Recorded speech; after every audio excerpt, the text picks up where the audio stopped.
Mezarlıktan korkanın sevdiği ölmemiştir ata. Yine tek gelmişem dertleşmeye. Ata yatma, oyan. Sen kimi olmadı beni ne dinleyen ne anlayan. Bilmirəm, belki de koymuram atamı rahat yata. Bilirəm agahsan her halımdan olur mənə yan.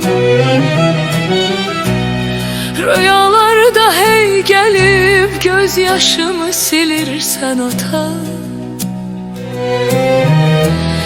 Deyirsən qəbrim suyla dolu bəsdir, ağlama dayan. Allah'ım bağışla, koymuram atamı rahat yata. Geceler danışıp derdi tökürəm torpağa yenə. Sükutumdan ağır gelir bu vicdanın sesi mənə.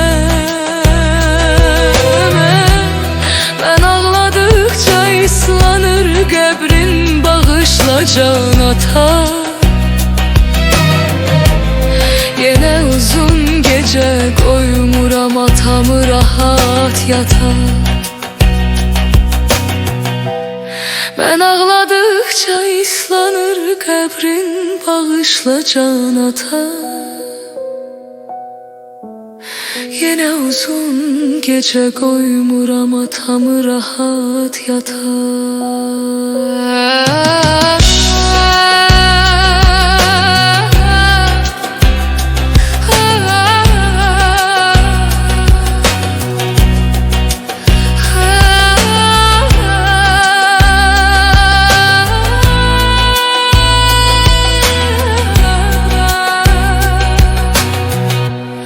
Mezarlıktan korkanın sevdiği ölmemiştir ata.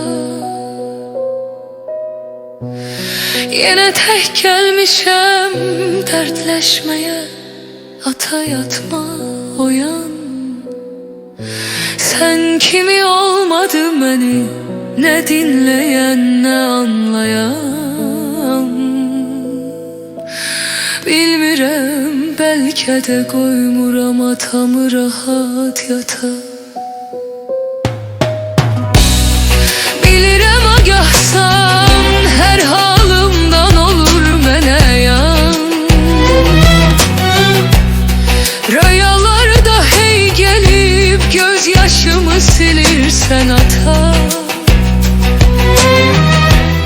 Deyirsən qəbrim suyla dolu bəsdir, ağlama dayan. Allah'ım bağışla, koymuram atamı rahat yata. Geceler danışıp derdi tökürəm torpağa yenə. Sükutumdan ağır gelir bu vicdanın sesi mənə. Ben ağladıkça ıslanır qəbrin, bağışla can ata. Yine uzun gece koymuram atamı rahat yata. Ben ağladıkça ıslanır qəbrin, bağışla can ata. Yine uzun gece koymuram atamı rahat yata.